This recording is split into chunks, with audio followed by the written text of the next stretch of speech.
nitazoleka, siwezi shindwa, so ni salama, salama nawe, salama.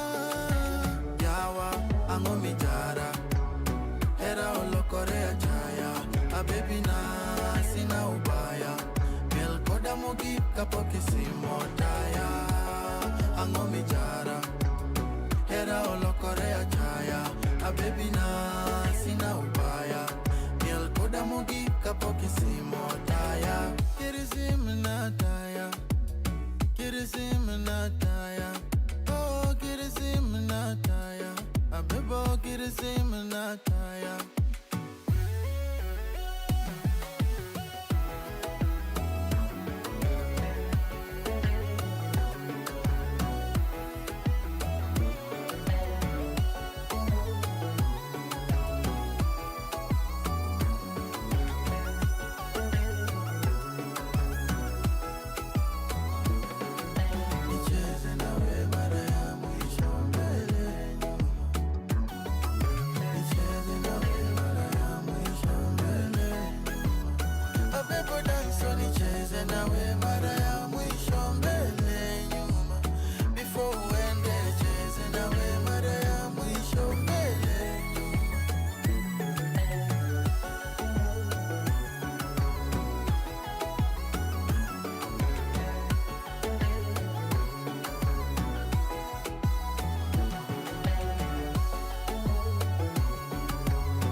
Another day, another crisis.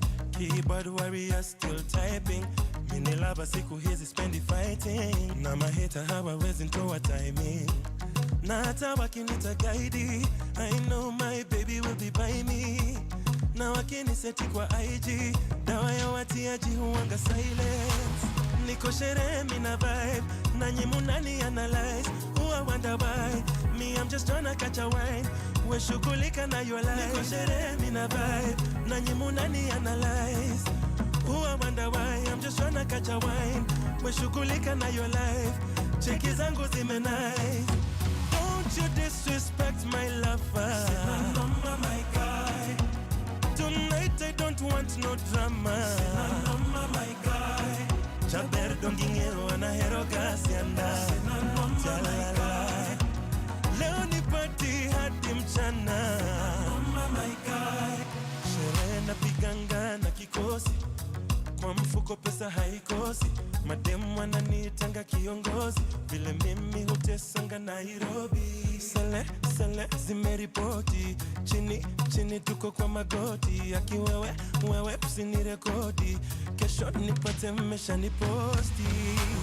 Niko sherehe mina vibe, nanyi munani analyze. Who I wonder why, me I'm just tryna catch a wine.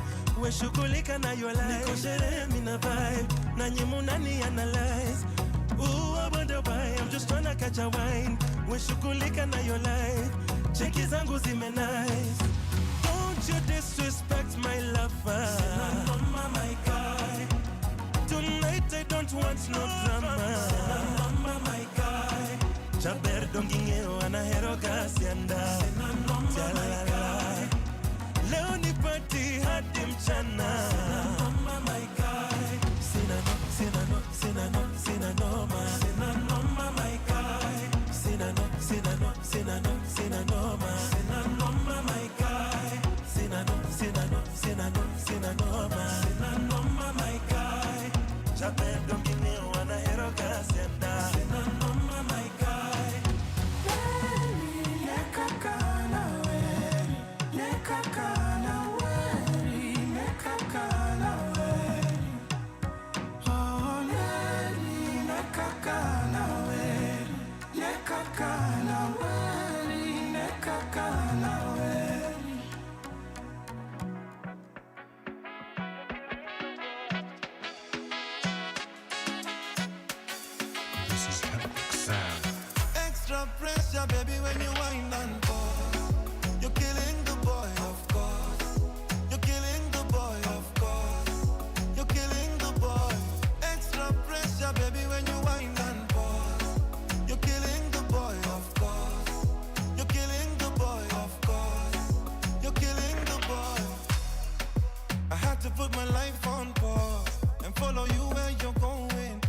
I make you my business, I suffer no loss. Cause I'm in love and it's showing. No force, can't separate. Baby, no law, keep me away. I take you on tour. Pretty baby, I give you something to live for. My girl, extra pressure, baby, when you wind and pause. You're killing the boy, of course. You're killing the boy, of course. You're killing the boy. Extra pressure, baby, when you wind and pause. You're killing the boy, of course. You're killing the boy, of course. You're killing the boy. Bread and butter, cool when you wine, every man them scatter. And as we wine, body moves like chatter. Reggae and ragga. Slow down, baby, before you get my babies. You gon' make the man them go crazy. Akecha kucheka na mimi neza bako kose kuwa mimi. You say you wanna bam bam with me. You say you wanna chop my money. You say you wanna call me daddy. Oh, I can be a sugar daddy, mama. I can put you on top. Put you in a song. Yeah, baby, chop and chop, don't stop. Cause you're the sauce on top, baby. Extra pressure, baby, when you wine and pause. You're killing the boy, of course. You're killing the boy, of course. You're killing the boy. Extra pressure, baby, when you wine and pause. You're killing the boy, of course. You're killing the boy, of course. You're killing the boy. Bread and butter, smooth when you wine, every man them scatter. And now we wine, body moves like chatter. Reggae and ragga, the moves when they stutter. The girl them fine, and the man them dapper. Living on my mind, you're the one that matters. Party butter butter when you got a ring data. With the booty flop, with the body water. Extra pressure, yo. Extra pressure,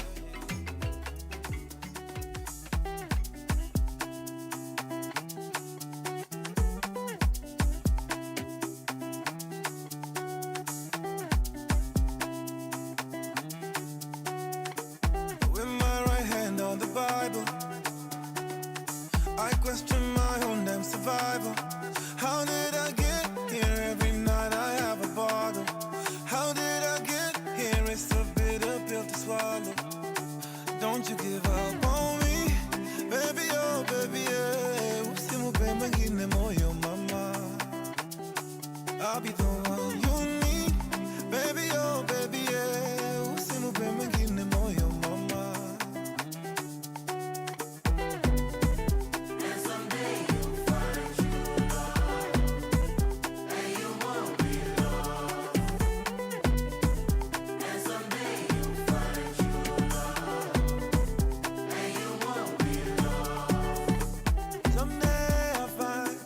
Someday I'll find you. Someday I'll find you. Someday I'll find you. Someday I'll find. What did I do to deserve you, darling? Sorry I had to make you wait. Can't let this distance be any longer. I won't be the one to walk away. So don't you give up on me, baby, oh baby, yeah. Usimupe mwingine moyo, mama. I'll be the one you need, baby, oh baby, yeah. Usimupe mwingine moyo, mama.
Still can't believe this the life I chose. See the hands waving at my sold out shows. A roof over my head, yeah. Love in my bed, yeah. So much to live for. I remember when I used to wish for tomorrow. Now I live for today. Enjoy the moment, teasing of the good old days. I tell you what you follow, fuck no mood, no way. No way, no way, no. I'm so grateful now. Life is so amazing. Lately, two blessings, no nice abu on the daily. I'm floating on a cloud. No complaining, and I can't say I'm surprised. I'm having the time of my life. I'm so grateful now. Life is so amazing. Lately, two blessings, no nice abu on the daily. I'm floating on a cloud. No complaining, and I can't say I'm surprised. I'm having the time of my life.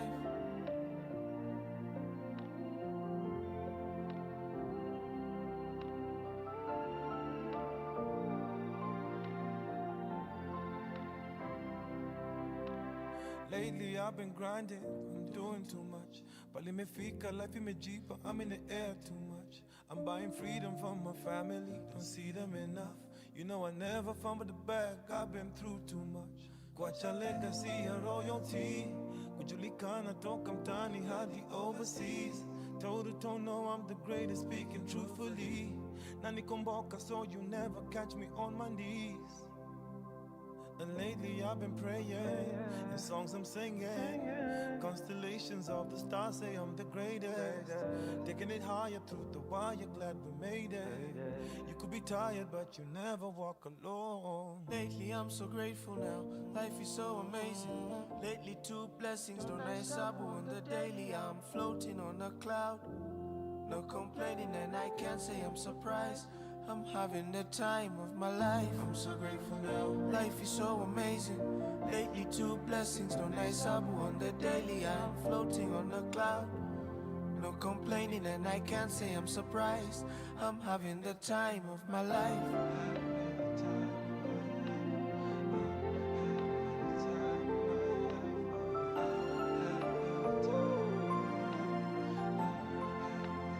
I'm having the time of my life.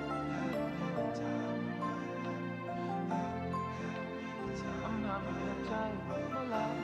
Turning to falling, no way, no way, no way, no. Lately I'm so grateful now, life is so amazing.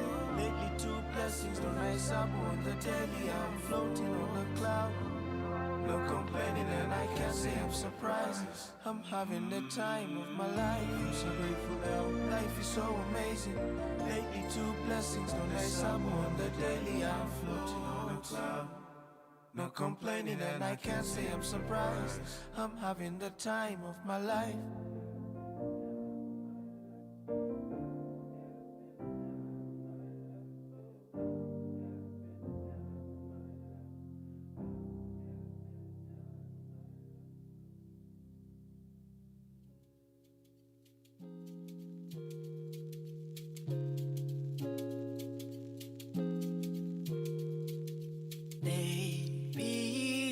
Nairobi's very cold. Baby, I need your touch, I need your hold. Baby, lately Nairobi's very cold.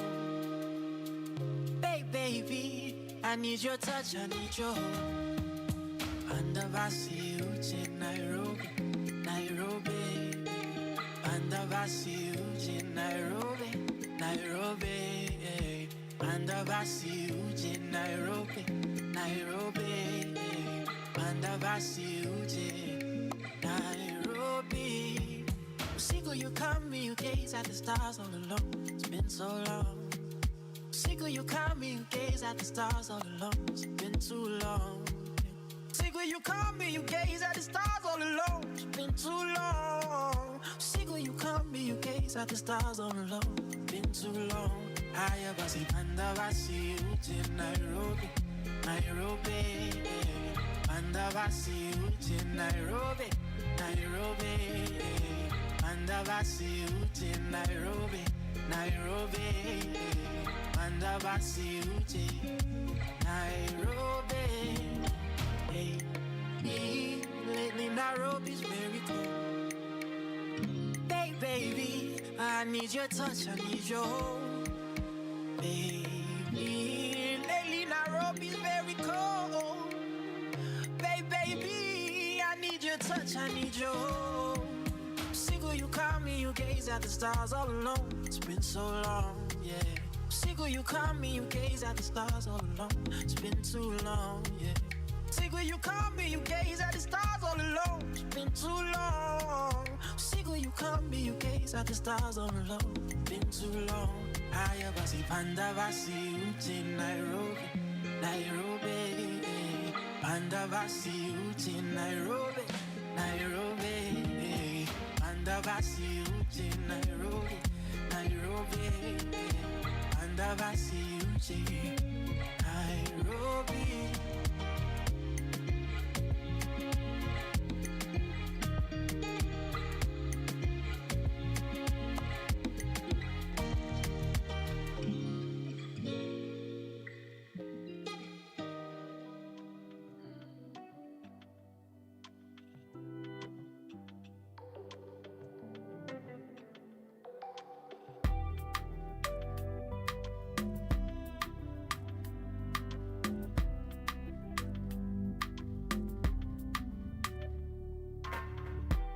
It's been a really long time, tangu nikuvutie.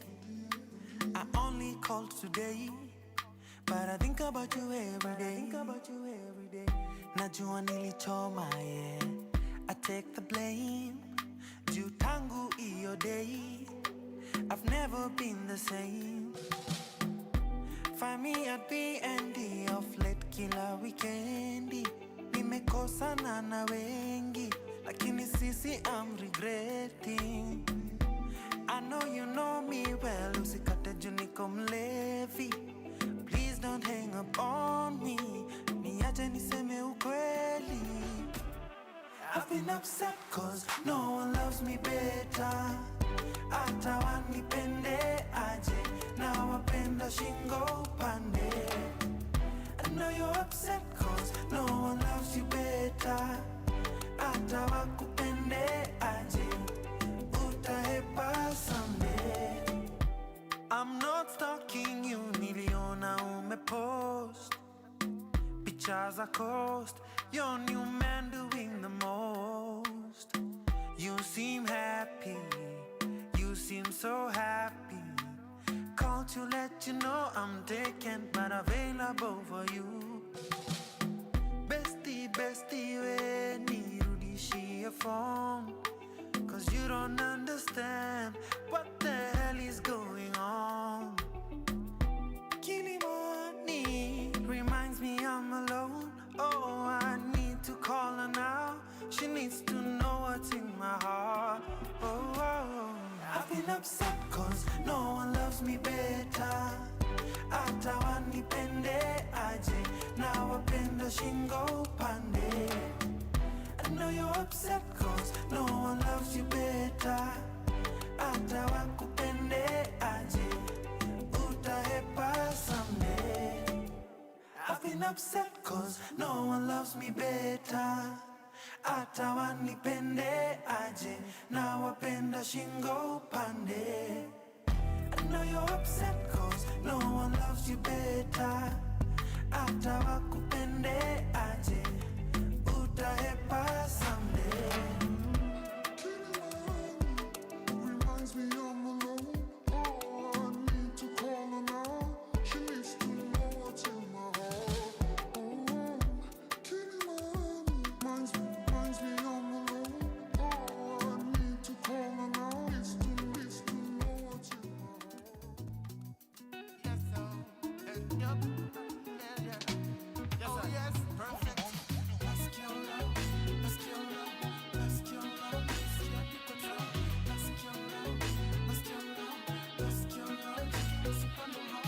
Uncle Karis, miukwanga beast. Muzo za west na bado muzo za east. Wanazibabol, wanazitoka. Bada ya ofisi, bada ya mboka. Wako magwethe, wako mogoka. Line busy, pigia soja. Wanatupa bra, wengine wanatupa ngodha. Mtoto wa priest, Golgotha. Why? Zimelipuka ka transformer. Na na siogopi hata kuchama. Why zimelipuka ka transformer, na siogopi hata kuchama. Nasikia low, nasikia low, nasikia low, nasikia hadi control. Nasikia low, nasikia low, nasikia low, cheki what's up and how. Nasikia low, nasikia low, nasikia low, nasikia hadi control. Nasikia low, nasikia low, nasikia low, cheki what's up and how. Akina shino juku ni wapi, nimezungukwa na masama bani, bashi meja na mastakabadhi, na sitna kuanga mbugia kupiga makali, foundation lazima kupiga biriani, na taxi nimeja kijabulani, tuko best kiuliza uhali gani. Ayeye ati a long lilo, a tranquilo, madongo dongo, pia matindo, a baby girl give me some, atwa bilo. Nasikia low, nasikia low, nasikia low, nasikia hadi control. Nasikia low, nasikia low, nasikia low, cheki what's up and how. Nasikia low, nasikia low, nasikia low, Oh yes sir, hadi control. yes sir. Nasikia low, Alright, nasikia low, yeah man. nasikia low, cheki what's up and how. Whoa. See the girl them move and shake it. Whoa. Fight me through, we cannot fake it. Kila mtu na mastingo deadly. Leo mpaka nimechoma pegi. Generosity, sitaseki. Usivute hiyo kitu hapa kanifegi. Mamari glance, nimezicheki. Nibaye jezi, nikupe mechi. Anti, mali safi. Ametoka kisi, gaki. Ni mrebelious, maji. Kula tatu, niko kadi. Patelo na di, niko happy. Na mama wa mi, over 30. Nasikia low, nasikia low, nasikia low, nasikia hadi control. Nasikia low, nasikia low, nasikia low, cheki what's up and how. Nasikia low, nasikia low, nasikia low, nasikia hadi control. Nasikia low, nasikia low, nasikia low, cheki what's up and how.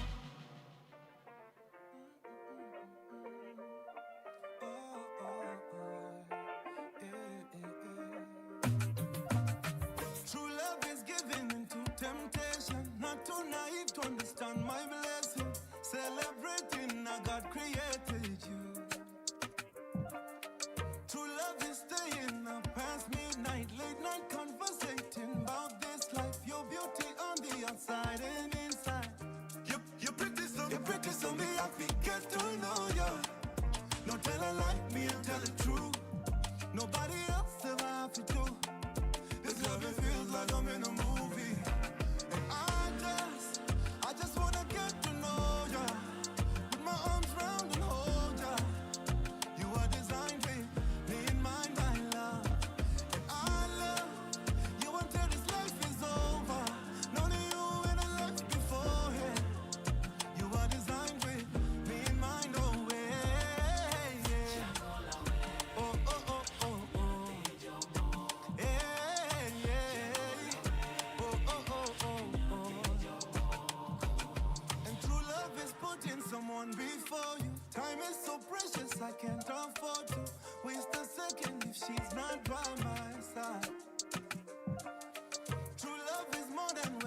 utamu flani, papasu, vijana barubaru, yeah. Ukinipanda uwezi shuka, shuka, ikitwa uwezi ruka, ruka, kutoka iwezekani, hani, kwangu ni kwako ndani, hata ufungwe shuka, shuka, wakushuke matuta, tuta, na kuone yanga mbali, mimi ndo mwenye mali.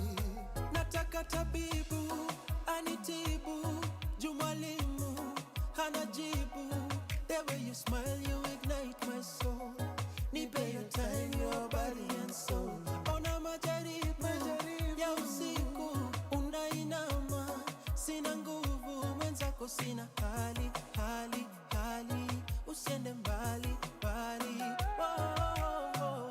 Nimeguzwa mahali na kautamu flani, na kama ni wewe ongeza paka nilewe. Welcome everybody. I know it's a challenge to move away from the cocktail table, but we'll soon start the session.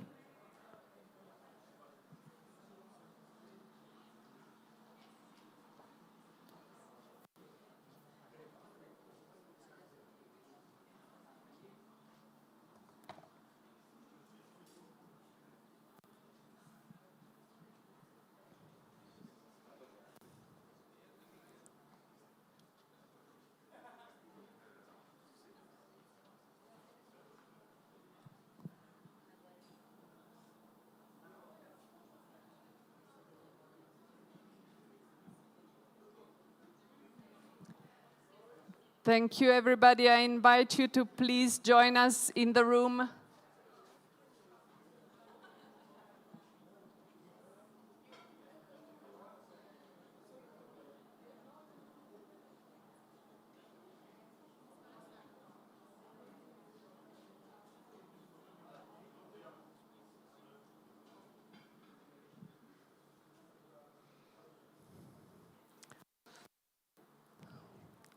Welcome, everybody. Third attempt. Let's see if that's the lucky one. Welcome, and please do join us in the room. We are about to start the event Responsible, Just, and Resilient Environmentally Sustainable Management of Minerals and Metals. Elements for a global traceability, transparency, and accountability framework. I welcome you all to the side event, and let me start by introducing myself. I'm Elisa Tonda. I work at UNEP, the UN Environment Program, within the Industry and Economy Division, and I'm in charge of a team which is called the Resources and Markets Branch. And the event today is going to, which is being organized by the government of Colombia, is going to allow us to reflect on three key elements. One, very around the environmental sustainability of minerals and metals and strengthening the environmental dimension of the conversation related to minerals and metals. Within UNEA, there's a history of resolutions having been approved at UNEA 7, UNEA 5, UNEA 6, and there were very good news coming from conference room 2 just now as we left. But also one of the aspects of the conversation is very much to put our attention to the issue of transparency, traceability, and accountability. And one of the guiding dimensions that we will be discussing with the experts across this event is around how to balance growing demand of minerals and metals, including for energy and digital transition and other purposes, with environmental sustainability. And this will be very much the core of how we're going to handle our discussion today. But before going more in depth in the discussions of the sessions, we do have an opening sessions with welcoming remarks. And I'm going to give first floor to our host of the events today, the government of Colombia, in the person of His Excellency, the Colombian ambassador to UNEP, Pedro Cortés. His Excellency, the floor is yours.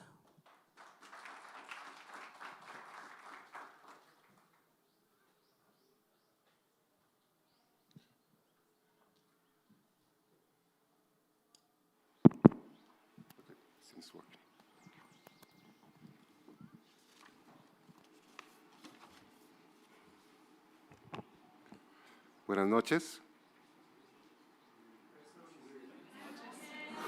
Good evening. I mean, it's my job to promote the Spanish, so. Good evening. Thank you very much. Obviously, I'm here on behalf of the government of Colombia. As you know, I am also here on behalf of our Minister of Environment that she finally cannot attend. It seems like most ministers got very tired from Belén, so that is why. I'm very pleased to welcome excellencies, ministers, government representatives, UN agencies, and representatives of major groups to UNEP for this side event, where we will exchange perspective on the responsible, just, and resilient environmentally sustainable management of minerals and metals. As a follow-up to Actionable Recommendation 2, a global traceability, transparency, and accountability framework along the entire mineral value chain from the Secretary General's Panel on Critical Energy Transition Minerals, and in line with Colombia's joint declaration for the promotion of responsible mining practices at COP16 on the Convention of Biological Diversity, as well as the United Nations Environment Assembly resolutions on the environmental aspect of minerals and metals management. Colombia and Oman, I have to adjust the wording of this statement because the latest developments. Colombia and Oman are now joining efforts to put forward a draft resolution, and the proposal aims to advance options for strengthening international cooperation on the environmentally sound management of minerals and metals and on mineral resource circularity, which is currently being considered by member states here at UNEA 7. Thank you for the update.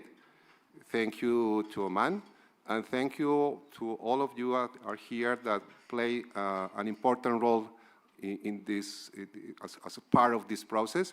I'd like to acknowledge the presence of our former Vice Minister of Environment here, who precisely in COP16 was the one who launched this initiative, and now in a different role, obviously, he is here. Thank you, former Vice Minister. And thank you again, Oman, and all NGOs that finally were very important in terms to support this difficult negotiation. It's a difficult negotiation, but I think we all agree that the consensus we achieved finally provides very important conditions to follow up this process. So I think we can clap, if you allow me.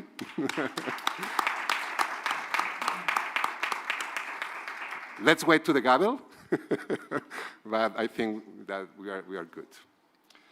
Allow me now to highlight several key elements regarding environmentally sustainable minerals and metals management.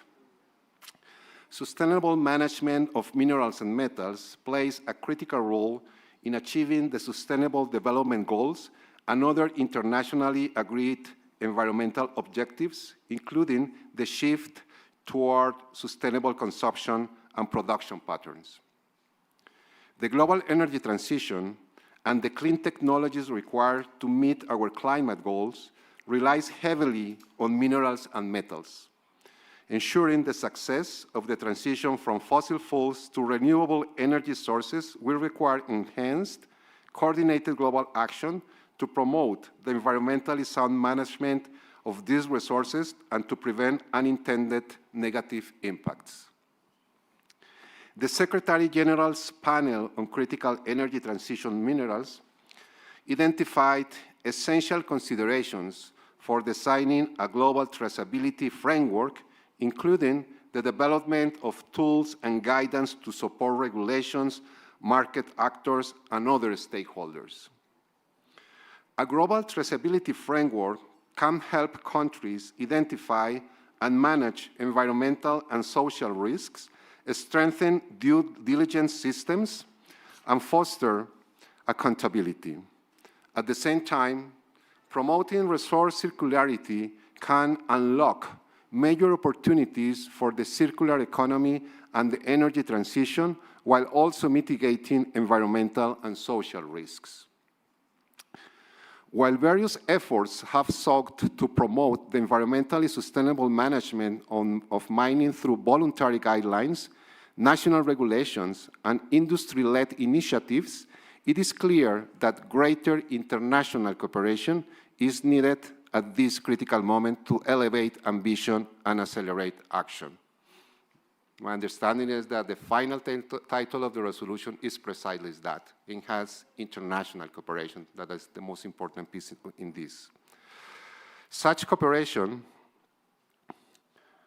should include harmonizing guidance at the international level, strengthening capacities, and enhancing policy and regulatory frameworks to support traceability and resource circularity. These actions will be essential to balance the growing demand for minerals required for the renewable energy transition with the imperative of ensuring environmental integrity and social sustainability. I invite all of you to a fruitful discussion, and we hope this event will foster dialogue from diverse perspectives, helping to build trust and consensus among the many stakeholders involved in the minerals and metal sectors. We also look forward to contributing to the implementation of previous UNEP resolutions on the environmental aspects of minerals and metals, as well as to the ongoing UN efforts related to critical energy transition minerals. Thank you. Gracias. Asante.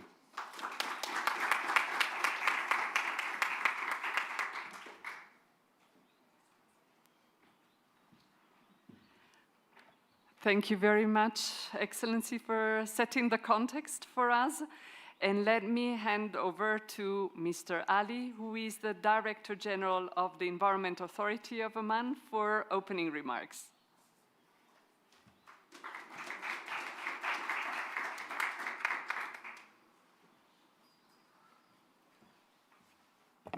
This evening, I want to congratulations for this job that it's happened. It's very hard, Your Excellency, and all the delegations are here. We are, as Oman, we are working together with Colombia and with all the countries that in the UNEP. And we try our best to have the resolutions as we can. And we try for the UNEP 7 to be, inshallah, in the Friday, anything is clear and all the decisions is in the right way. And this evening we heard the good news, and that was His Excellency said.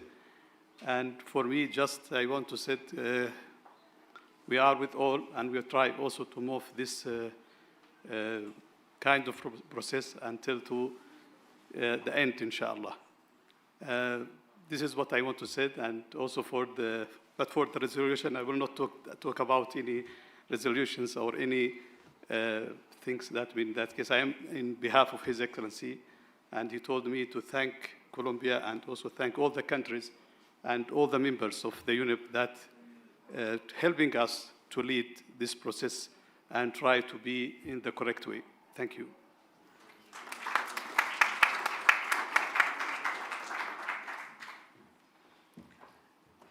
Thank you very much, Mr. Ali, for helping us understanding the context in which we are having the discussion today. And we're now going to move into the technical vision that is very much inspiring our conversation.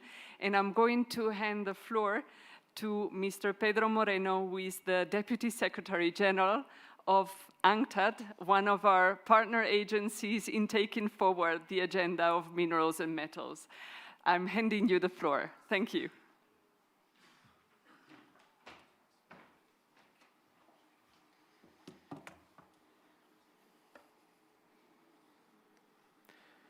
So, Excellencies, dear participants, it's really a pleasure to join you this evening. Querido embajador de Colombia, un gusto estar aquí, and congratulations to you, to Oman, and to all member states, to whatever the outcome of the discussions and the negotiations are. But I think that we are in a very good track already. This discussion goes to the very heart of whether the global energy transition can be not only fast, but also just. As we expand renewable energy systems, electric mobility, and modern power grids, demand for critical minerals is rising sharply. For many developing economies, this surge represents a once-in-a-generation opportunity to diversify, to create jobs, and to advance sustainable development. And yet this opportunity comes with real risks. Growing competition for access to mineral resources, opaque markets, and pressure on lands and ecosystems can increase the likelihood of conflicts, abuses, and environmental harm. At the same time, the governance landscape has become increasingly complex. Over the past 2 decades, the number of standards and initiatives related to minerals and metals has more than doubled. Today, more than 100 different initiatives operate along the value chain. This reflects a strong market interest in responsible sourcing, but also the urgent need for greater coherence. And that is why strengthening transparency and accountability in critical mineral supply chains is essential, and why traceability must be part of the solution. And let me offer here three reasons very briefly for that. First, traceability boosts transparency, and transparency builds trust. Tracking where minerals come from and how they are produced helps verify compliance with environmental and social standards and detect illegal trade. It gives producers and consumers reliable information and strengthens confidence in products and markets. Second, trust builds markets and drives development. Producers who can demonstrate responsible practices attract investment. We all know that. That investment paves the way for more domestic processing and manufacturing, helping countries move beyond exporting raw materials to capturing more value and creating better jobs at home, where the minerals are produced and are extracted and eventually manufactured. And third, traceability enables circularity. When minerals are tracked throughout their full life cycle, from extraction to use, reuse, and recycling, we can identify where materials are located and where economic opportunities can grow.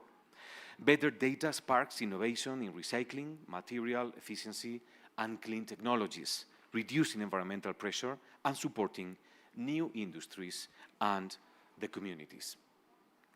A global framework for traceability, transparency, and accountability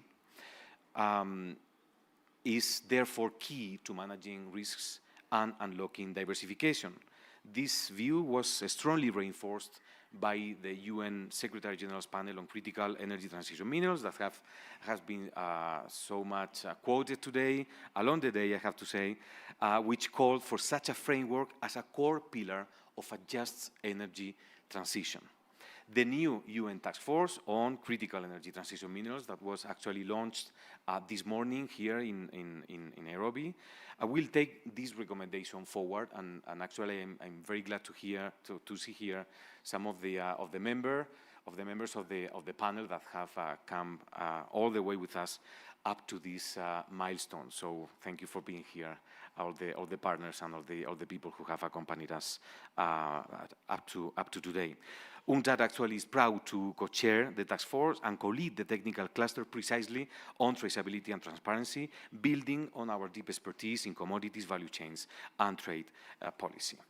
Before I end, I would also like to recognize Colombia's and Oman's leadership on this. With Colombia, happy to see here Mauricio Cabrera too. They have been with us in this process, and through forward-looking national regulations and international cooperation, including its joint efforts with Oman in the UNEA 7 process.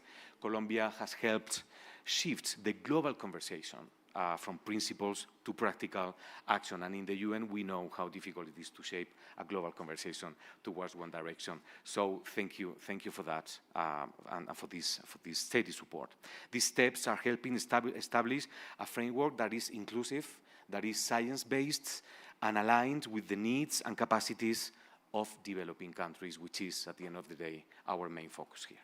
So, dear friends, to end, if we get this right, a global traceability and accountability system will not simply tell us where minerals come from. It will help determine where the benefits go. And that's as important as the other part. It can become a powerful development tool, enabling countries to climb the value ladder, diversify their economies, and build industries that support a low-carbon future. So we really, at UNCTAD, UN Trade and Development, we look forward to working with all of you to make this ambition a reality. Thank you, and congratulations again.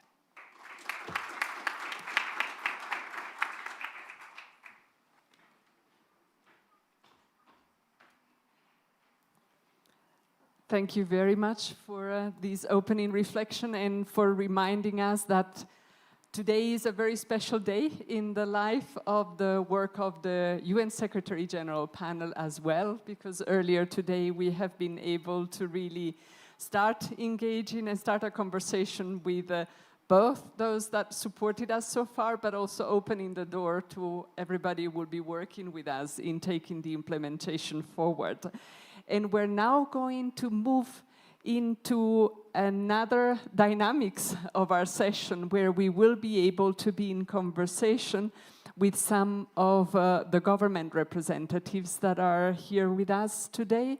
And I know there might be some that are still coming their way from the working group to here, but let me invite to join me in this panel those who have already made their full way to our meeting room, and namely Professor Professor Chao Nana from the Tsinghua University of China, if you can join me here on the panel, as well as Mr. Patrick Anthony Child, who is the Deputy Director General of the Directorate General for the Environment in the European Commission.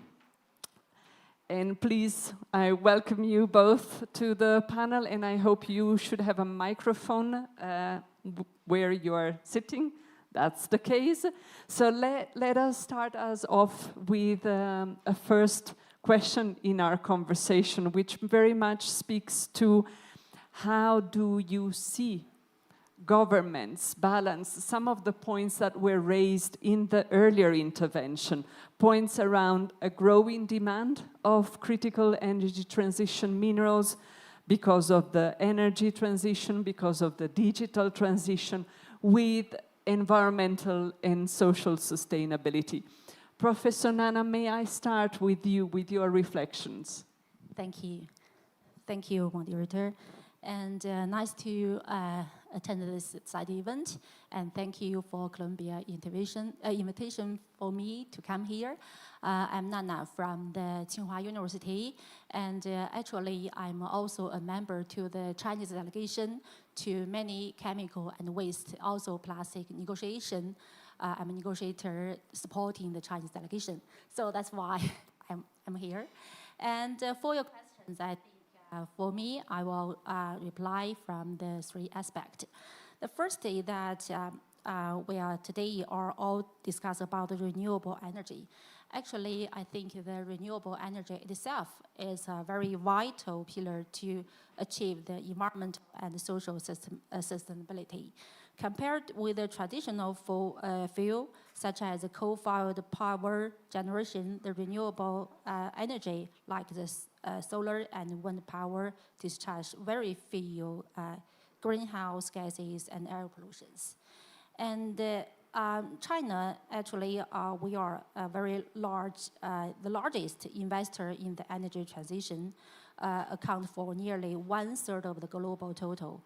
And by October this year, the installed power capacity of the renewable energy in China accounts for about 60% of the country's total, which is estimated to significantly reduce the carbon emission. And secondly, the utilization of the mineral resources should consider the balance between the development and the environmental protection, and I think it's also a topic of today's panelist discussion. And China, as we know that, is a major producer and also a major consumer of the mineral resources. And China has very strict environmental policies throughout the entire process and has achieved remarkable progress in green mining. And I just discussed with some participants for this side event. I think maybe the terminology is not same. Like we call the green mining, maybe some country called responsible mining, and maybe there are some the other terminologies in other countries. But I think the meaning or the purpose is quite similar. In China, the green mining, we have a national standard, have 49 indicators that covering the mineral extraction, technology innovation, resource recovery from the tailings, and ecological restoration and others. And as of the October of this year, over 1,000 national level green mining, or we can call it responsible mining, it doesn't matter the terminology, and over 4,000 provincial level green mining has been established across the country. And over the past 5 years, China has implemented mining ecology restoration of over 2,500 square kilometers. It's equal to more than 350,000 football playgrounds. So it's really a very great achievement. In addition, the new technologies have been promoted, reducing the average energy consumption of mining by 18%. And the third, it's also essential to promote the recycling of the waste, such as where China issued the national policies on many different kinds of waste, and also some overarching policies, such as the National Action Plan for the Zero Waste City. And we have more than 100 cities now implementing their city action plan for the Zero Waste City. And for the solar and the wind power equipment, China has issued some guidance to promote the recycling, establish a whole system, including the green and eco design, the high value reuse, and the environmental sound recycling, and also disposal. And for the industrial solid waste, like the tailings, coal ash, and smelting slag, we also do a lot of efforts, including using as a building material and the roadbed construction. And in the year 2023, the recycling volume of the typical industrial waste reached around 2.3 billion tons, the recycling rate of 53%. So that's my answer for your question. Thank you. Thank you very much. Very, very interesting to gain more depth on the green mining approach that is being followed, and the very interesting figures of the scope that it has. I'm going to pose the same question to the Deputy Director General of the European Commission, Mr. Patrick Anthony Child. The floor is yours to take us through your reflections on this point. No, thank you very much, and very happy to be here. And congratulations in particular to Colombia and Oman for the success of the resolution, which we hope will be confirmed, of course, in a few hours from now. Anyway, I mean, the European Union believes that economic development and environmental protection can and must advance together. Minerals and metals are, as we know, indispensable for the green and digital transition, but equally, ecosystems, water, and community well-being are indispensable for our long-term resilience. So we have to find ways of reconciling the tensions between those two imperatives. And that's why I think governments, in particular, have a responsibility to promote responsible mineral production grounded in high environmental standards, robust risk assessment, transparent governance, and full respect for human rights. Local communities, particularly indigenous peoples, must be genuine partners, able to participate meaningfully in decision-making and share in the benefits of mining. In the European Union, we act both internally and externally. The Critical Raw Materials Act promotes responsible sourcing, transparency, and strategic partnership that support local processing, skills, and value creation, not only extraction. And our partnerships with Namibia, Chile, and the DRC Zambia region all have this objective. And just last week, the European Commission adopted a new Resource EU communication, which provides a strategic blueprint for resilient, sustainable, and responsible resource management. It underscores 4 principles that must guide this agenda: circularity, domestic capacity, resilience, and responsibility. These principles reflect the need to reconcile the growing demand for minerals with strong environmental and social protections. The EU has also been a consistent supporter of UNEA's work on environmental aspects of minerals and metals, including through financial support for resolutions adopted at UNEA 5 and 6. And as I've said, we strongly welcome Colombia and Oman's leadership in bringing forward the new resolution on traceability, transparency, and due diligence, which we think is essential for better risk management. I'd also like to highlight, as others have before, the important work of the UN Secretary-General's panel on critical energy transition minerals, which the European Union, the European Commission had the honor to chair. My colleague, Director General for Energy, Dieter Jurgensen. The panel brought together producer and consumer countries, industry, civil society, and indigenous leaders to agree for the first time a global set of principles and actionable recommendations to guide mineral governance with justice, transparency, and sustainability at its core. And these outcomes, I think, not only provide a coherent framework for taking this work forward, they're also at the center of some of the discussions at the COP30 in Berlin, and will be, I'm sure, food for thought in the G20 as we move ahead. Finally, I just underline that our action must be grounded in evidence, and with that in mind, the work of the International Resource Panel, including its very recent report on financing responsible supply of energy transition minerals, I think provides governments with the fundamental science basis we need to design sustainable mineral strategies. Thank you. Thank you very much. And both of you started to take me in the direction of the second question that looks really at the opportunity of bringing in the idea of circularity, circular economy approaches, and its opportunities both in terms of environmental benefits, but also how it can create positive economic spin-offs. If you do not mind, I'll start now with Mr. Child and get your perspective on this question, and then I come back to you, Professor Nana. Okay, well, look, I mean, I absolutely agree with the way you framed the question. The circular economy approaches are among, we think, the most effective tools we have to reconcile the rising need for critical minerals with environmental protection.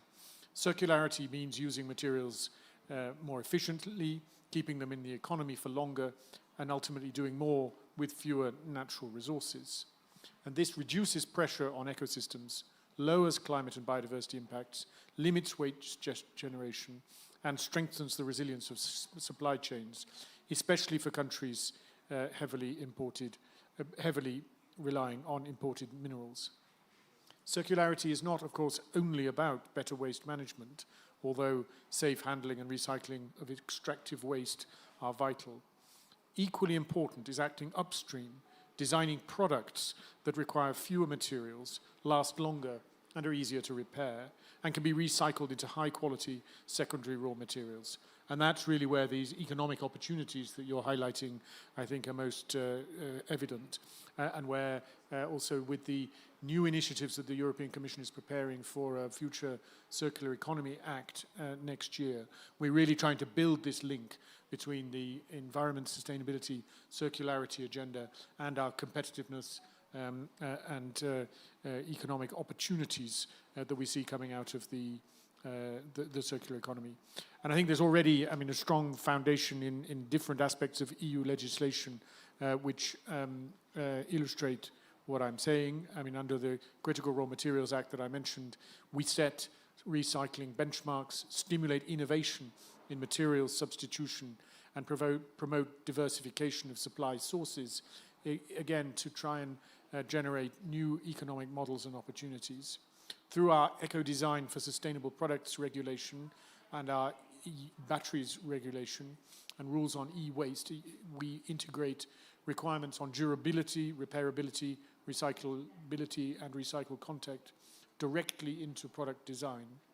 And finally, the new Resource EU communication reinforces this direction by placing circularity at the center of Europe's resource strategy and by highlighting the importance of traceability and transparency for high-quality recycling and responsible business conduct. To enable this, the European Union is developing a digital product passport, which we hope will provide reliable information on the origin of materials, recycled content, and environmental footprint. And this will help, again, companies to seize the opportunities that the circular economy offers, as well as improving compliance and supporting effective recycling. So we believe very fundamentally that circular economy measures are not just environmental tools, they are competitiveness and resilience strategy, helping us to reduce supply risks, promoting industrial innovation, and supporting the clean energy transition. Thank you very much for this response and for focusing our attention really on the opportunities around design and innovation in being an element that unlocks really opportunities. If I may hand over to you, Professor Nana, with your reflections. Thank you, Chair. And circular economy, I think, is very important. And actually, in China, we also do a lot of approach to promote the circularity or the circular economy. And I also have 3 points. First is about the extracting the secondary resources from waste could just reduce reliance on the primary minerals. The critical metals such as lithium, nickels, and rare earths can be extracted from the waste, like waste batteries and motors. This also could provide the localized and renewable secondary resources and reduce reliance on the primary minerals. The energy required for the recycling and refining is considerably less than that needed for the mining and smelting primary minerals. And for example, the carbon emission from the producing batteries using the recycled materials are appropriately 30% lower than those from using the primary minerals.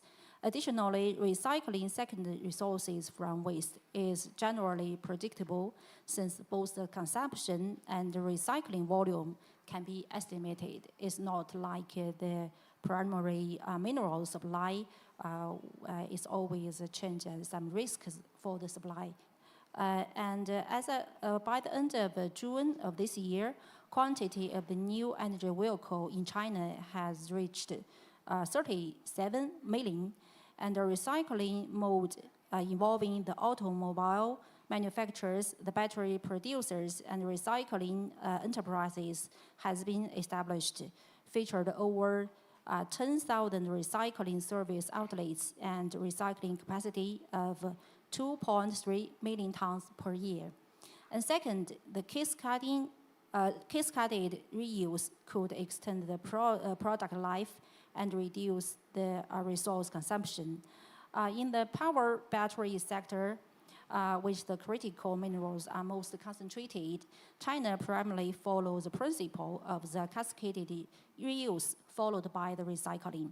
When the battery capacity drops below 80% and no longer satisfy the vehicle requirement, it can be cascaded reuse in energy storage base stations for also low-speed electrical vehicles and others with some lower energy density demands.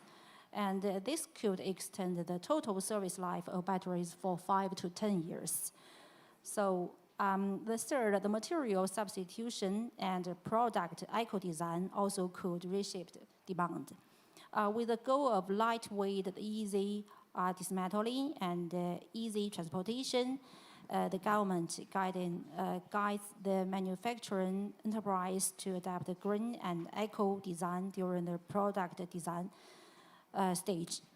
China promotes the green and eco-design and actively implement the regulatory requirement, such as the standard condition for solar power manufacturing industry, and encourage the enterprise to promote the advanced and highly visible and replicable green design case study and also their application scenarios.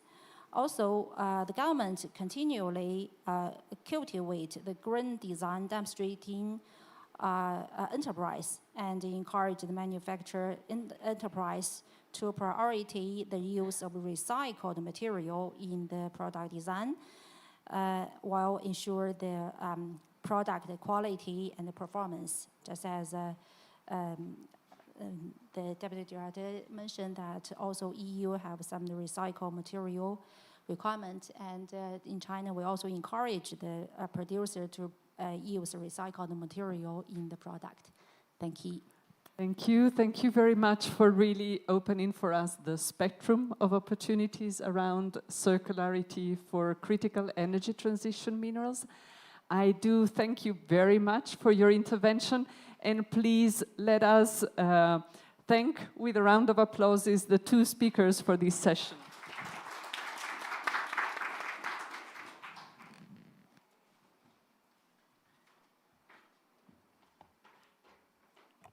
So I'm now going to move here because we're going to move into the second panel of our conversation, and you will soon realize that all chairs will be filled, and so I'm going to just move at a side and let me introduce all the panelists for the second segment of our conversation. So let me invite to join me here at the podium Professor Janusz Potocznik, who is the co-chair of the International Resource Panel, Tim Scott, who is a policy advisor at the UNDP and a long-term partner in many of the initiatives that UNEP has on these and on other agenda. Tim, please join us here. Johanna Sido, who is a representative from civil society in the context of UNEA and works at the Heinrich Böll Foundation. Johanna, welcome. Juressa Lee, who is the representative from indigenous peoples in the context as well of UNEA. Juressa, welcome to the panel and thank you for being with us.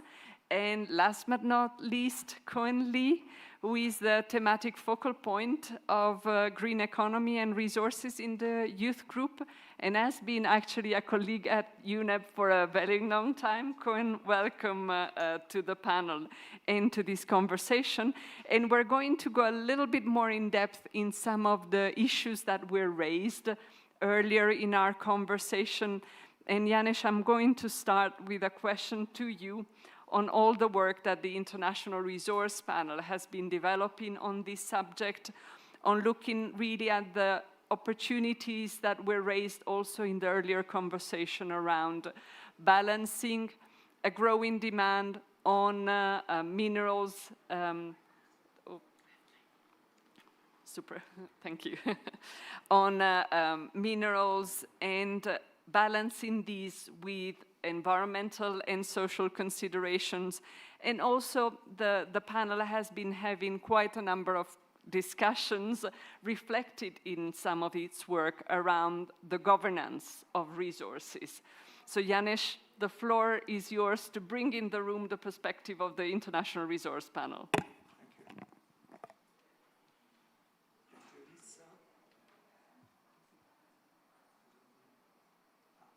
Yeah, now it works. Thank you, Lisa. Dear friends, science is basically telling us that our economic model developed and championed by industrialized nations is wasteful and unjust. Materials use, which is biomass, metals, non-metallic minerals, and fossil fuels, everything extracted from the earth, has more than tripled in the last 50 years. For human needs, energy, housing, mobility, and food represent 90% of total global material demand, but differ in importance by income groups. Extraction and processing of materials is driving the triple planetary crisis. It is responsible for 60% of climate change impacts, 40% of air pollution health impacts, and for more than 90% of water stress and land-related biodiversity loss. Decoupling of well-being and economic growth from resource use and environmental impacts is thus a must. High-income countries use 6 times more materials per capita and are responsible for 10 times more climate impacts than low-income countries. And it is clear that environmental transition could only be successful if done hand in hand with equity transition. We are moving from fossils to metals and minerals-based economy. The success of energy transition depends on increased metals and minerals needs. The solution pillars, which are currently receiving most policy attention in environmental field, like recycling, are not convincing. Recycling is important, but recycling is only solution when the needs are stable, which is not the case for critical energy transition materials where needs are growing.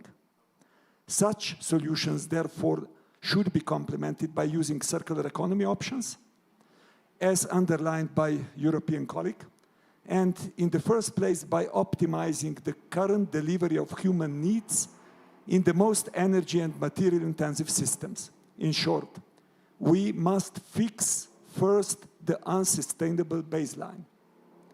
Addressing the ways in which we are currently meeting human needs, in particular in high-income countries, is essential. Transition to minerals-based economy will, of course, have important geostrategical consequences. Energy transition must be just and equitable and providing energy needs for all. Sustainable mining practices, fair market structures, responsible consumption in high-demand countries are critical to ensure that energy transition does not come at the expense of those who provide its fundamental resources, but rather benefit them. But we need to be clear that energy transition, as much as needed, will not make our economy less wasteful and more just. Challenge is thus how to make all economic systems delivering our essential needs more resilient and sustainable, including the energy system. And here circular economy could help by reducing the material needs and also energy use, in particular, again, in high-income countries. IRP co-chairs call to action based on Global Resource Outlook policy recommendations. It's proposing 4 policy missions. First, better orientation. We need to define a resource use path, set science-based targets for material use. In higher-income countries, absolute decoupling should be the aim. In lower-income countries where additional material use is still needed to meet people's basic well-being needs, relative decoupling should be the aim. Raising resource use, but at a slower rate than well-being growth by using resource efficiency and productivity measures. Second, better measurement. We need better indicators measuring the ability of provisioning systems to meet people's needs in material efficient ways. Third, better economic incentives. We should stop signaling producers that extraction-based economic success is most profitable. And last, better transparency and coordination. Stakeholders across the globe need access to consolidated material flows and impact data, as well as better policy coordination to align the needed actions. So we need a global materials data hub, and some institutions are already calling for International Materials Agency.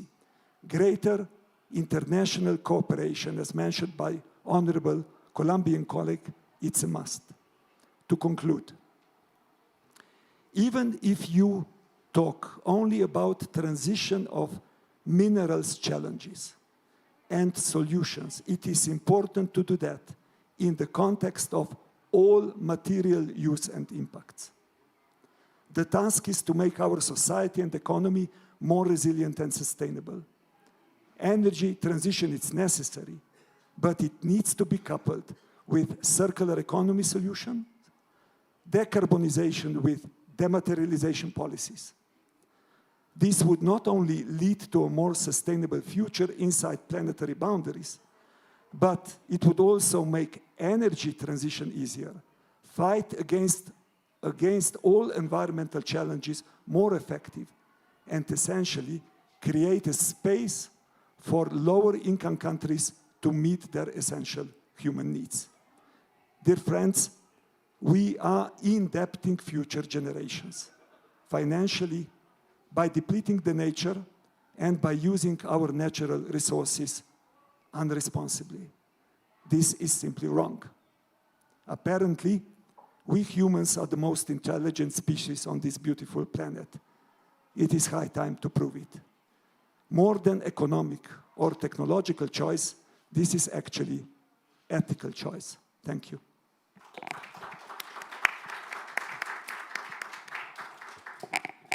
Thank you very much, Janis, for helping us see the trajectory that the International Resource Panel has been helping us go through, but also the direction where you're heading, particularly with the Global Materials Data Hub, as a way to help us move forward in this conversation in an informed way. Tim, I'm going to come to you for a reflections that looks also very much into how, on the basis of the experience that UNDP has in building the capacity in countries, you see the role that UNDP will play in the transition. Tim, the floor is yours. Thanks so much, and good evening. Before I take on that really excellent question, I really wanted to acknowledge the amazing work that you've been doing, and the presentation that you just gave is wonderful. Every aspect of it, every point, including the final point on proving our intelligence. I really have so much respect for the work that you're doing. Before I speak to the work UNDP is doing more broadly in this space around capacity building and governance, I also wanted to appreciate our opening speakers from Oman and Colombia, and of course the EU and China. And today's topic is so important, and it links so well with some of the other UNI events. Many of us were earlier today at a press briefing on the launch of the Secretary General's new task force on critical energy transition minerals. And tomorrow we'll also have other events, including on the nexus between gender and critical energy transition minerals. And all of these entry points are so important for not only addressing and proving our intelligence around the energy transition, our climate goals, our related nature positive goals, our inclusive economic growth and gender equality goals, our focus on indigenous peoples and local communities. All of these center around the need for learning from and growing with all countries' stakeholders across the range of capacities needed to ensure that traceability across supply chains and value chains can actually take place and contribute to our ultimate goals, as so eloquently put forward by some of our earlier speakers, about reducing our footprint, using natural resources in a more efficient way, and delivering multiple sustainable development goals at the same time. Before I make one or two other points, I just wanted to look to the room. It's late in the day. How many of you are really excited about this topic just by raising your hands? Yes. Of course, that was an easy question. Apologies. And just by one more question by raising your hands, how many of you would say you're experts in governance? And you're very humble too, because of the question that was raised. The reason I ask that is because governance is one of the glues that links across today's discussion around issues of stakeholder engagement, of enforcement, of the capacities needed by member states and central governments, local governments. And I should have added, I also very much appreciate the collaboration with our whole UN family, with UNEP, of course, with UNCTAD, with UPU, among many others today. So that governance issue is central to getting this intelligent action correct. And just before I give the floor back to you, I wanted to make 3 quick observations on governance. One, when we talk about governance, it's an empty box for many people in this room.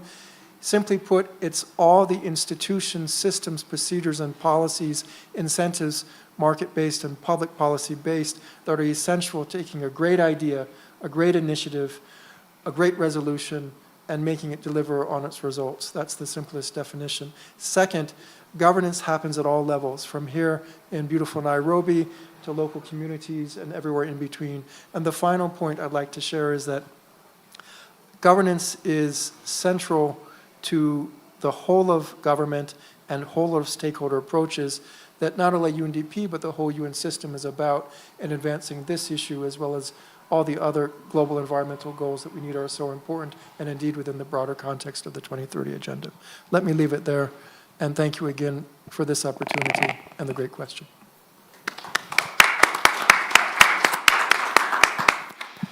Thank you very much, Tim, for these reflections and for the excellent partnerships that pull us together. And let me move to Johanna for your reflections. Johanna, from the experience of your work, what do you think are the key steps that need to be taken by governments, by private sector, to move into this direction of transparency, traceability, due diligence that was so much debated in the rooms that we have just left? Yeah, first of all, thanks for the invitation to speak here. And first of all, I want to reiterate what was said. I think the International Resource Panel makes this very clear. I think that really the first step is we need to reduce our demand. And this does include more than just recycling. It includes really a shift in mobility patterns, and we need to address this, because we see the demand for raw materials is rising and rising, and at the same time the pressure at the territories is so huge already. And in this context, it was really difficult to see the negotiations this week. We were a team of NGOs working in many different countries in Latin America and Africa, from Zambia, where there was just a dam break and people don't have access to clean, they lost their livelihoods, don't have access to clean water anymore. Looking in other countries like Peru and many others where there's mining operations, where people have to drink the water which has been contaminated by mining operations, and they know it's shortening their life. And at the same time, we see how difficult these negotiations were, how much pushback there was by certain countries trying to water down their ambition level. And at the same time, as we know, we need joint rules, and we need to prevent the current race to the bottom, which we are witnessing everywhere. We are seeing a pushback in the EU. We've seen it everywhere. And I think we really have to come together here and work together and prevent that regulation is taken down, and we need strong regulation to protect the rights. And I think that's one first thing. Governments need to see how we can reduce our demand, and they also need to create a safe space for investment and for people, and for the environment, of course, for future generations. And I think, first of all, they need to guarantee the right, they need to protect our water bodies. And also here we see risks that the protection of water bodies is taking back. We need FPIC, and we need spatial planning, and this also includes there need to be some no-go zones, for example, where watersheds are, where there's no social license to operate, and where there is high biodiversity hotspots, important forests. We really need to do spatial planning and prevent that the minerals extraction is eating up our planet. And this also includes we need to have independent, and that's not directly financed by having financial relations from companies to the person who does the impact assessment. We need independent, accumulative, and transparent and participatory environmental impact assessments, which is often missing. And in general, also, governments need to create a space for meaningful and safe engagement of right holders. Also, this is at risk at the moment. Only by this, trust can build, and I think this trust is so much needed at this moment. We have seen a lot of operations that have been halted because there was no trust. And I think at the moment, we see in contrary, standards are watered down. This will definitely not create more trust, and this will also not help us to get any security of supply. So I think the Colombian proposal was a big proposal there to go together and fight for joint rules.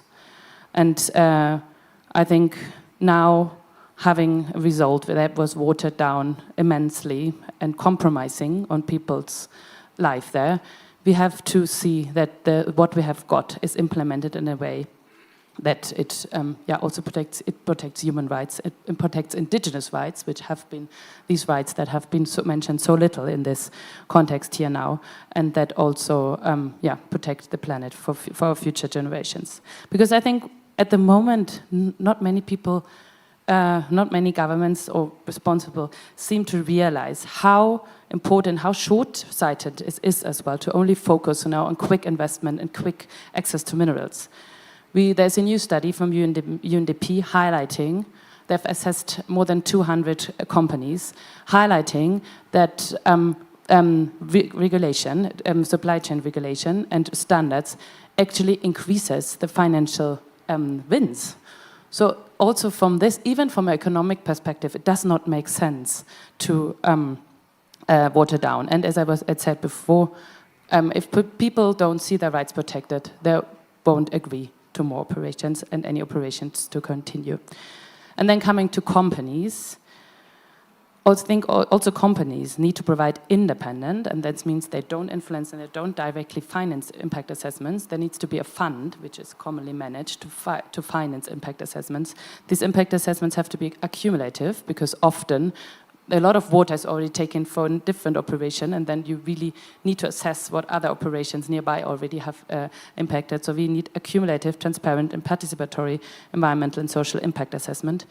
And the companies also need to go in a meaningful stakeholder and rights holder engagement. And meaningful means that this also can come with an outcome they didn't expect, and not go in with something they want, but also really listen and see what right holders need and want, and go with this. And they really need to, FPIC is one minimum criteria which needs to be there for communities and indigenous peoples. And I think it's also important that what we see a lot, also in the implementation of due diligence, that companies, it's easy to just rely to voluntary certification schemes, but they can never, their due diligence ask them to do their own due diligence. They cannot completely, they can be an instrument, but they can't, companies can't put their responsibility of implementation of due diligence towards certification schemes. And they have to assess very carefully what standards they're based on.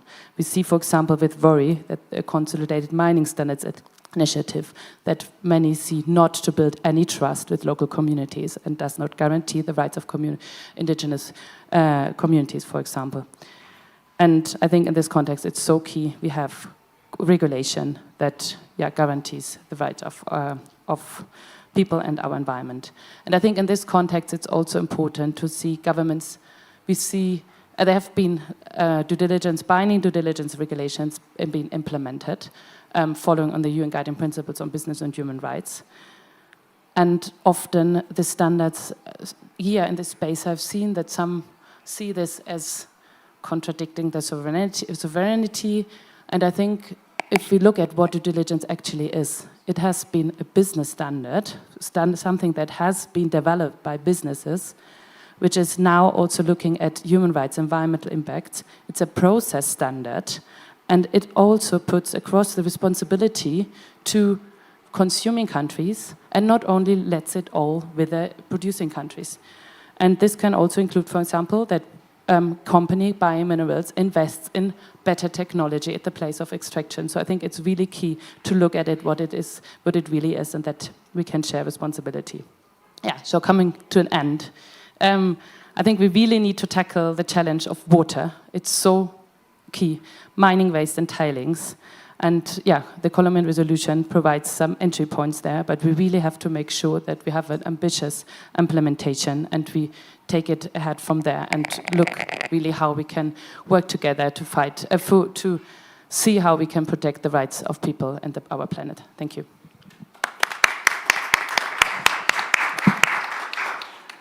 Thank you very much, Johanna. And you put already in the room a big word for this conversation, which is the one of trust. And which is essential to create a dialogue and a space for exchange. Jerisa, I'm going to come to you, bringing in the perspective of indigenous peoples, bringing in your views on what are the practices, what are the safeguards that are really needed to make sure that rights are being respected in the context of these growing demand of critical minerals. May I give you the floor to share with us your views and your perspectives? Is that on? Oh, yes, it's on. I will try. And I say I will try because it's as an Indigenous Pacific person who is trying to make sure that seabed mining and deep sea mining, this emerging industry that is eyeing up my home for metals and minerals, that we get to stop them before they start. And I hold the opinion that there is no such thing as safe and sustainable mining at all. And I guess being here as a representative of the Indigenous people's major group, we are agreeing a position. We're agreeing positions while we're here this week and last week for OECPR. And the agreement that we've come to is that no one should be left behind. And when it comes to mining, there's always someone left behind. And so I need to offer that it's an Indigenous perspective into this conversation, right? I've completely gone off script. Again, I do this very often. So for Indigenous peoples, minerals and metals are not just commodities. They come from lands, waters, and ecosystems that hold our histories, responsibilities, and futures. They're places of belonging. Any global framework for traceability, transparency, and accountability must recognise Indigenous peoples as distinct rights holders under international law. And the term resources doesn't sit well with me. I would use, in my language, in my father's language, I would use the word taonga. And the closest English translation to that is treasure. And when I call the ocean a taonga, when I call the forest a taonga, that determines, that's how I see these, and that's how I see my relationship with them. Whereas to me, a resource is less than me, and it's there for me to use and take from.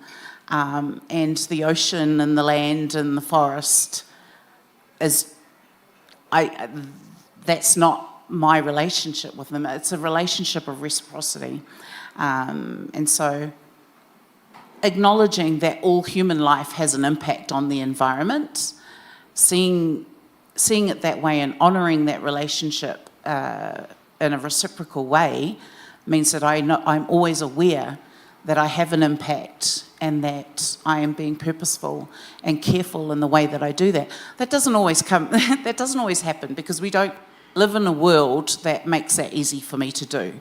But this is the Indigenous knowledge that I've been taught by my grandparents on both sides of my family. On my father's side, who come from tribes in the northern part of Aotearoa, New Zealand, and my mother's family who come from the Cook Islands, born and raised in the Cook Islands. And the Cook Islands right now is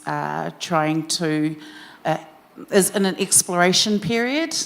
They've got another 6 years now. They've just felt pressure from opposition to seabed mining and extended the exploration period another 5 years.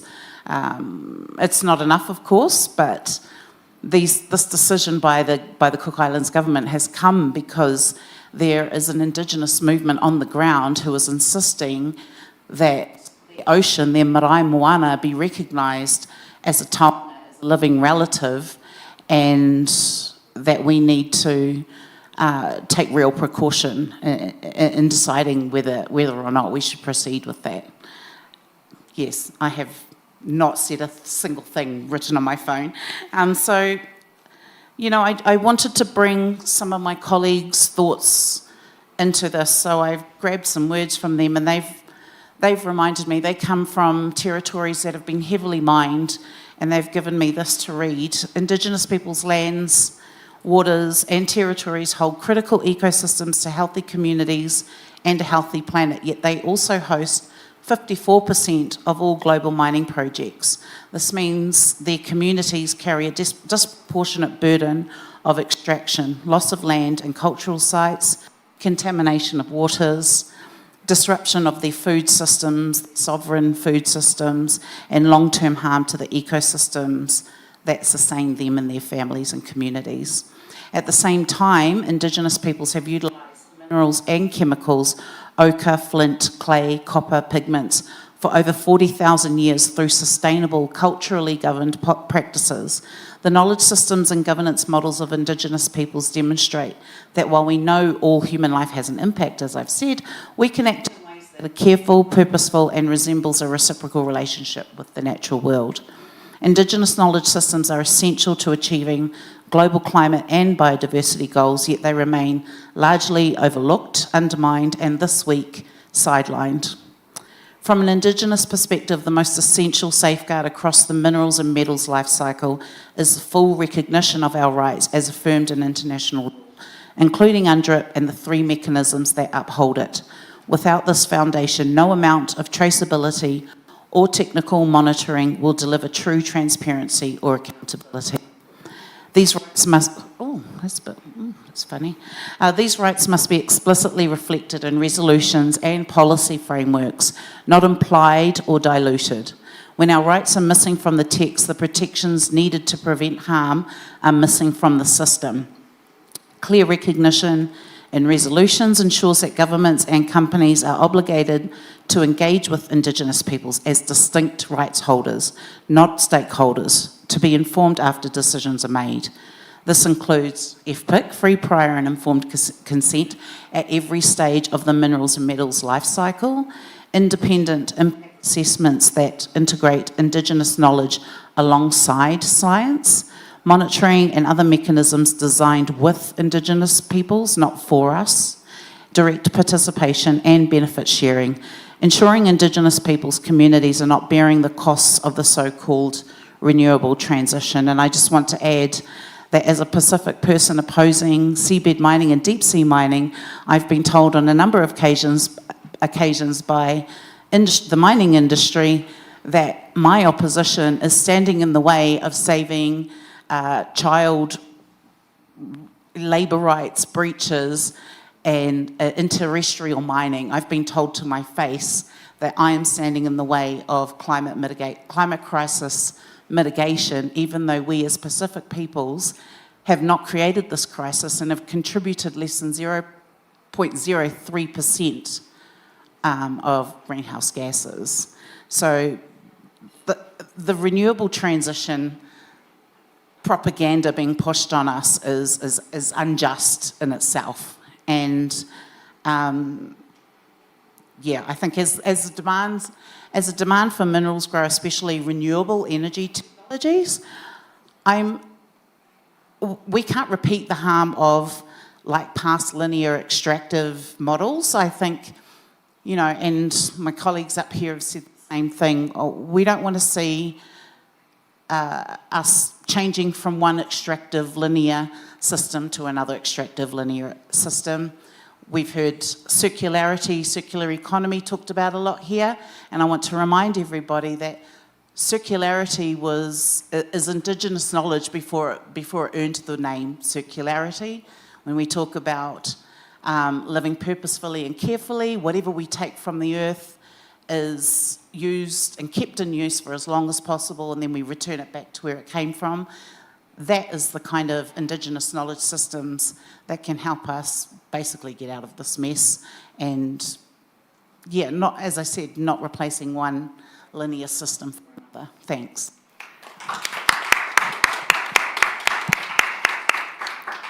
Thank you very much, Teresa, also for sharing with us your relationship with a lot of the treasures that are surrounding us.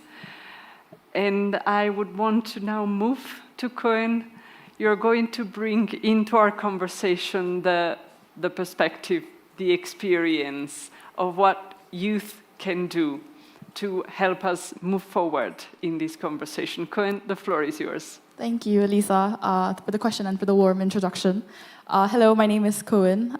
Today I'm wearing a youth hat. I'm speaking on behalf of the Children and Youth Major Group to UNEP, which is the official youth constituency for youth to UNEP.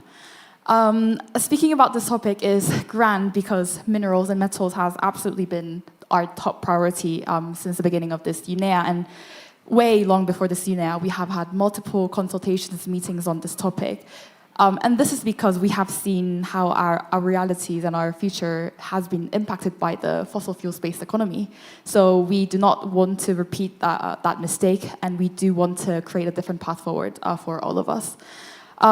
It's a really big topic, but I've plucked out 3 key messages that I've observed amongst what we discuss within CYMG as we prepare our youth position, intervene in the negotiation processes, and so on. So it's actually what already has been mentioned by the panels already, but in order to actually concretize the rationale for traceability, which is actually the main question, we first need to reshape the conversation around minerals that we're currently having. So not only energy transition and minerals, but actually we wish to build a narrative that justice and energy transition and economic development are not mutually exclusive goals. And maybe in a slightly more realist language, we have to understand the business case of ensuring justice in minerals governance. And despite the really hopeful insights in this room, the youth throughout this UNEA has still observed how minerals governance is primarily shaped by the demand that comes from the national level because of how it's prompted by the energy transition, the AI expansion, and so on and so forth. But we have been consistently highlighting that this justice principle, not only that this justice principle is neglected, but we are seeing the outcomes that we are seeing today because the economic capital is prioritized at the expense of natural, social, and cultural capital, ultimately undermining justice. So, for instance, like we all know, the deforestation, the marine sedimentation, air pollution from nickel mining in Indonesia, for example, would lead to dire climate impacts, making the local society pay for these climate mitigation adaptation costs. And not only this will be economically costly, but it will cost other cultural, social capital livelihoods in those affected areas. And we also have to remind ourselves that we are the leave no one behind principle that we oftentimes quote but not really put into our actions. And to bring justice and development principles together, we of course highlight more stringent environmental safeguards, community-based approaches, including the risk and benefit sharing for the indigenous communities, which are all what we have consistently highlighted through this UNEA. And secondly, moving on to the actual question, which is on enhancing traceability and transparency, I also draw from the session that we had earlier, which was a UNEP One Planet Network and ITU session on DPIS. So we would like to call for acceleration and scaled investment into digital transparency mechanisms like DPIS, because it brings in the so many sectors and industries that predominantly shape these minerals, SCP, sustainable consumption production, and also brings in so many stakeholders across the value chain. So often in this space of multilateral governance, we tend to focus just narrowly on minerals, just for the sake of developing a consensus amongst us. But we all also know that minerals issues indicate dozens of other sectors and industries that are closely tied, not only energy, but digitalization, use of ICT devices, AI expansion, defense, many more. So to first discuss transparency mechanisms for minerals, we need to actually apply them in country context. And when we are doing so, we need to actually take a value chain approach. What this means is to discuss, let's say, environmental safeguards in Chile's lithium mining. We cannot only just focus on that Chile context, but then we need to see who are demanding this lithium materials from Chile. Those can be countries like China, Korea, that are leaders in manufacturing electronics, automotives. And also, we also have to look into the end-of-life considerations, because that can actually capture the secondary minerals, like from the urban mines, that will lead to declined needs for extraction in the first place. So, and this is actually what we wanted to raise when the UN task force was launched earlier. And so to implement DPIS measures, of course, there has to be conversations on standards, harmonizing standards, ensuring data interoperability, which also was a bit of a, let's say, area of contention throughout this UNEA, but we still call for multilateral cooperation on these issues. And very lastly, we have consistently noticed that, yes, multilateral process is hard, because we are essentially gathering 190 plus UN member countries to come up with a consensus on a very dire issue. But to also draw from one of the events that we had yesterday, minerals issue cannot be solved on a country level because of that global nature of the value chain. But at the same time, we still nevertheless call for country level actions and all the necessary available policy options that you can take on the neighboring issues, such as the deep sea mining, where a lot of the countries are still advancing their race to secure the deep sea mining contracts, national stockpiling, which may be beneficial for those individual countries in the short term, but in the long term would undermine the multilateral cooperation in minerals governance. So really big issue, but these were the three messages I can take from our youth engagement across these UNEA processes. Thank you.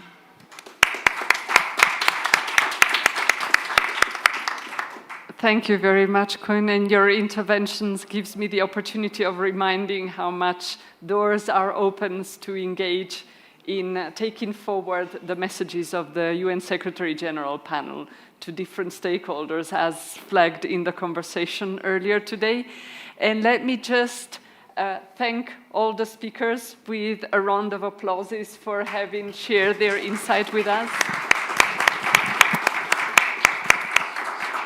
And while I know we have been running a little bit late, I just want to have the opportunity to explore whether there's some reflections or questions from the participants in the event. I see two hands going up.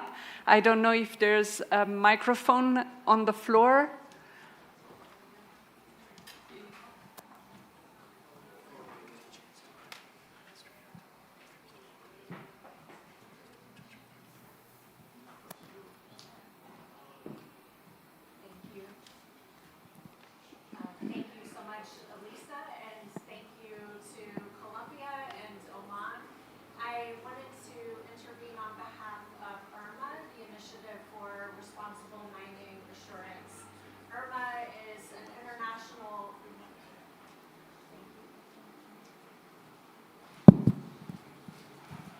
Thank you.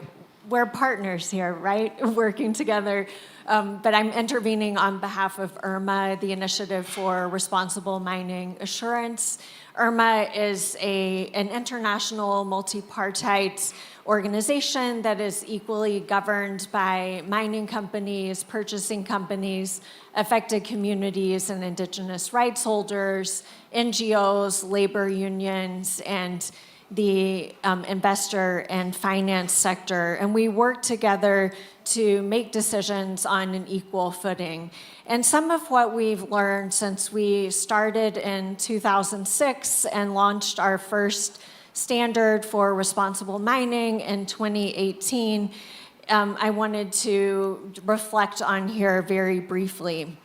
As a voluntary standard, we highly respect, support, and promote the important role of governments to set and implement rule of law, and that's part of why we're here at UNEA. And our work really serves as a resource for governments, as a compilation of best practices that can be used for states wishing to assess and improve their legal frameworks.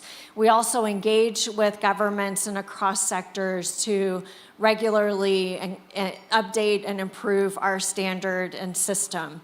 IRMA has both a standard for responsible mining and a chain of custody standard.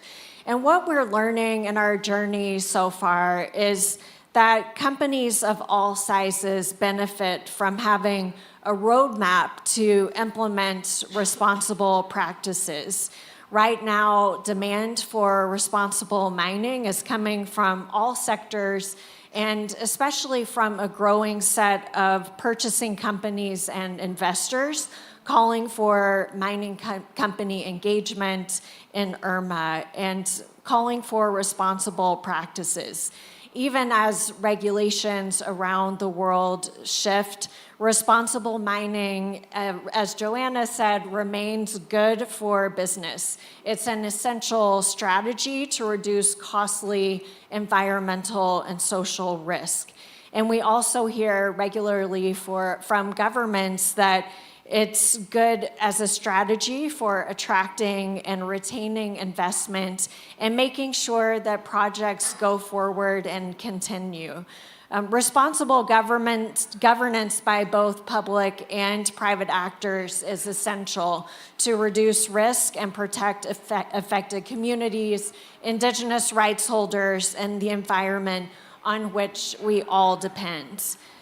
Companies continue to tell us that they value having IRMA as a global standard that can be applied across jurisdictions and across many types of material. And they tell us that their work is complicated when they're fragmented and constantly shifting requirements that are challenging and costly to track, to implement across jurisdictions. And this is true of the developing traceability frameworks as well. There are multiple efforts, and some are limited by material, by region.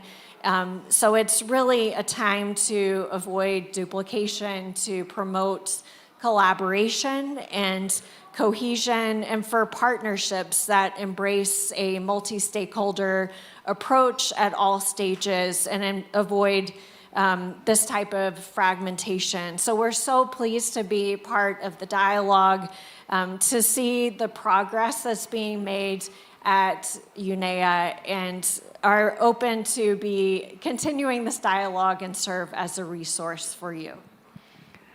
Thank you very much, Christy, and I'm handing the floor for the other intervention, please.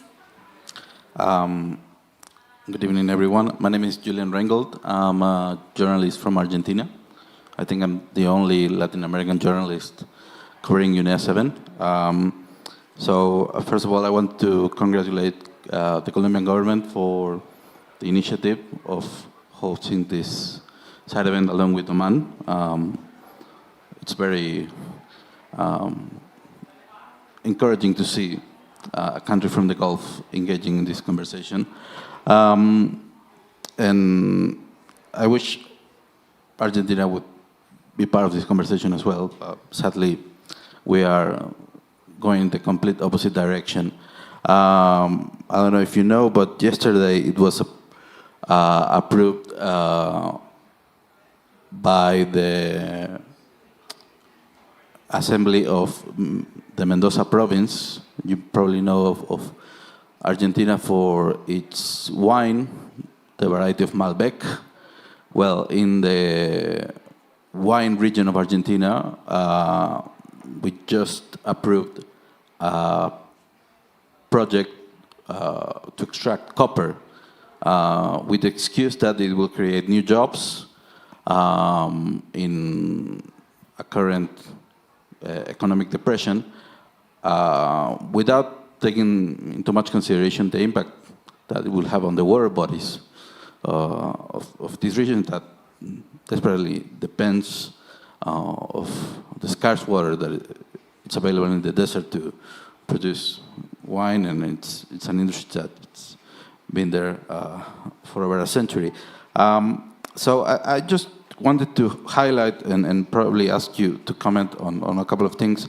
Janice mentioned the geostrategic consequences of the energy transition, and you also mentioned the planetary boundaries framework within which we should operate.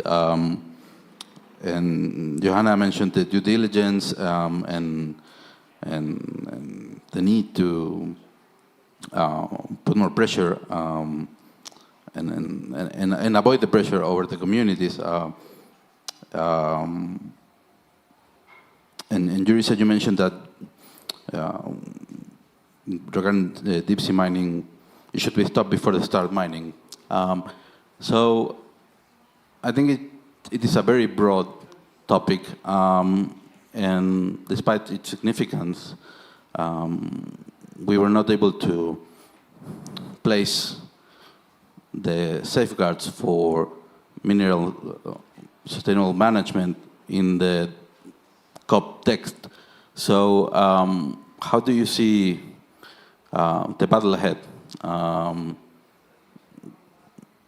We have the pre-COP in the South Pacific next year, and the will probably water down the ambition. So I just would like if you can reflect on that. Thank you.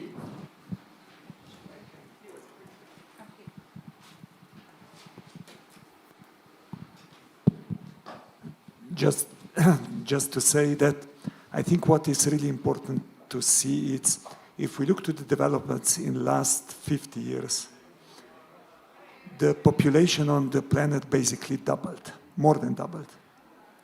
We have huge economic growth. We have economic model which is actually not considering anything but the profit motive. And if you take all those things into account, we reach the situation, because you mentioned planetary boundaries, that the Earth capacity it's to absorb the negative effects of our behavior is simply breached. And that we need to start looking back. And some things like you mentioned, sometimes going back with the solutions is actually going forward, because that's exactly what you need to do. And I think but to finish, that we don't go, because we already for quite some moments here, I would use the slogan in your country, give us Mal back.